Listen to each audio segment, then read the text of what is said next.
painting is just a different form of expressing how we're really feeling or thinking. And our storytelling is a big part, our yarning circles, getting together with the family, and also for our children to be sitting there with us and sharing and laughing and sharing their stories with us too.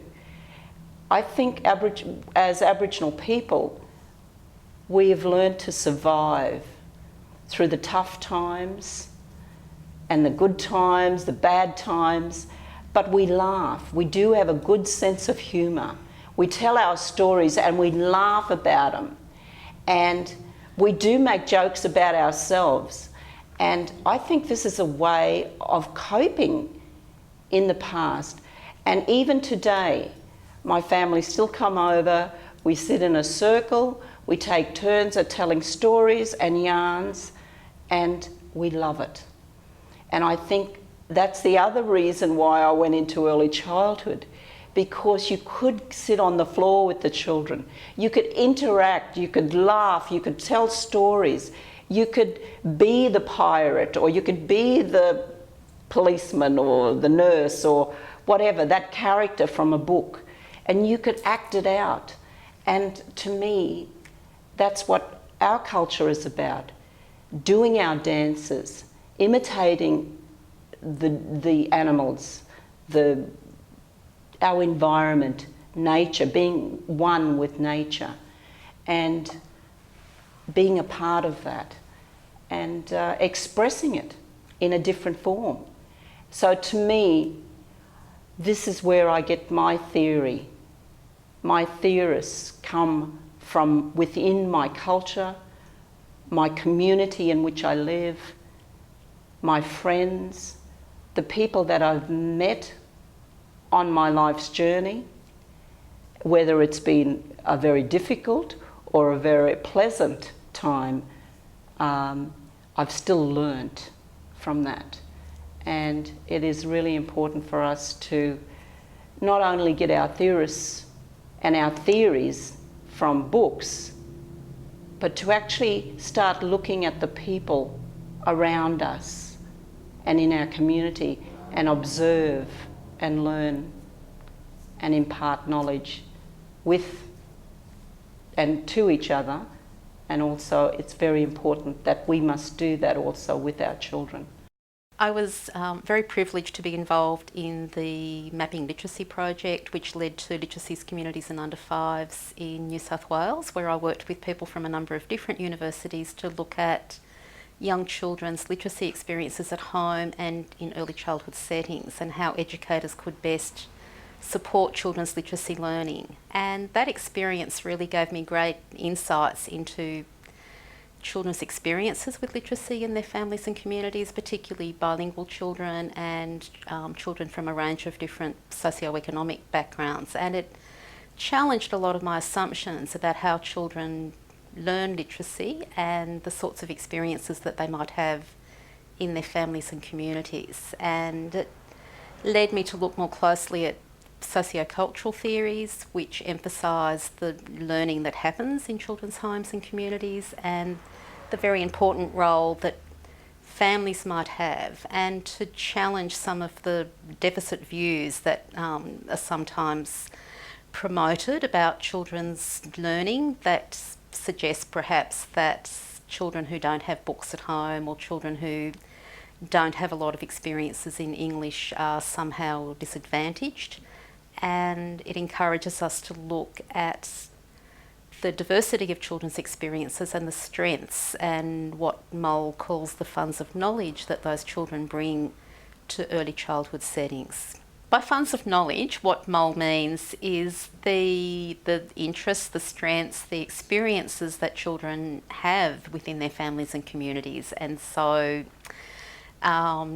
those funds of knowledge, those experiences and those strengths are quite different across different families and communities. And that doesn't mean that any are better or worse than others, just that they're different. And unfortunately, what happens in many early childhood settings and schools is we only value one set of experiences. So we value experiences with books and experiences in English, and experiences where we might go to the museum and we might have particular types of interactions with different sorts of texts.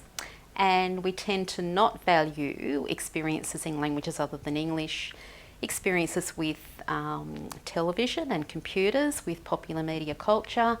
And so we're not recognising all the learning that's going on in those sorts of experiences that are very important for many children, and it's where a lot of learning and a lot of literacy learning is occurring for many children as they engage with computer games, as they view and talk about their favourite television programs and DVDs.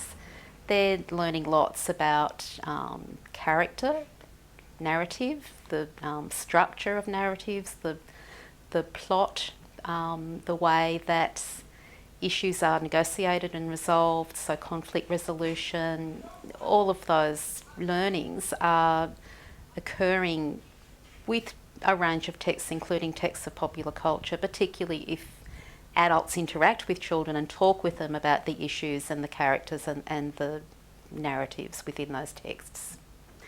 There's also lots of opportunities for critical literacy when we engage children with popular culture. So rather than banning popular culture, which is one response to some of the concerns about sexism, violence, etc., engaging children in critical literacy enables us to open up some of those issues for discussion. So to engage children in discussions about gender roles, power relationships, consumerism, and so on. It's a very good way because children are interested in popular culture, they're interested in issues of power and what it means to be a boy and a girl and the way that products are marketed to children. So there's lots of rich opportunities to engage children in those sorts of discussions, which enables them to be more critical themselves as consumers and to start to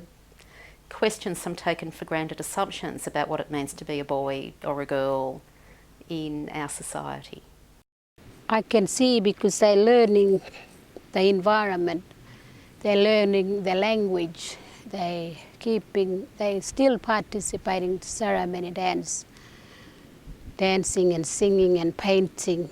And every day I do that. I'm painting them every day with identity. I'm painting them with resilience. I'm painting them with strong, confident. I'm doing that by taking them out to the beach and let them exploring the environment itself, making dampa on the beach, cooking it in the coals, or getting that right fish, that fish that is the good season for this, talking about the season while we're doing the cooking, you know, or getting that turtle eggs. How do you get it? At the same time, you know, kids are saying, Mom, come and listen to my read at the school. So I'm painting them with two knowledges, mainstream and, you know, indigenous ideas, so they can be strong. With two knowledges, they'll be more strong. And that's my goal towards my kids and my goal for the next generation growing up, because we need to see where the EYLF is taking us, because we want to get the same outcome, but we have to come in a different way and understand where we go. I'm going to talk to you today about communities of practice, which is a way of thinking about the world that I was introduced to by Etienne Wenger, who is probably the person that most people have heard of associated with communities of practice. So communities of practice is a wonderful way of thinking about what we do with each other in groups.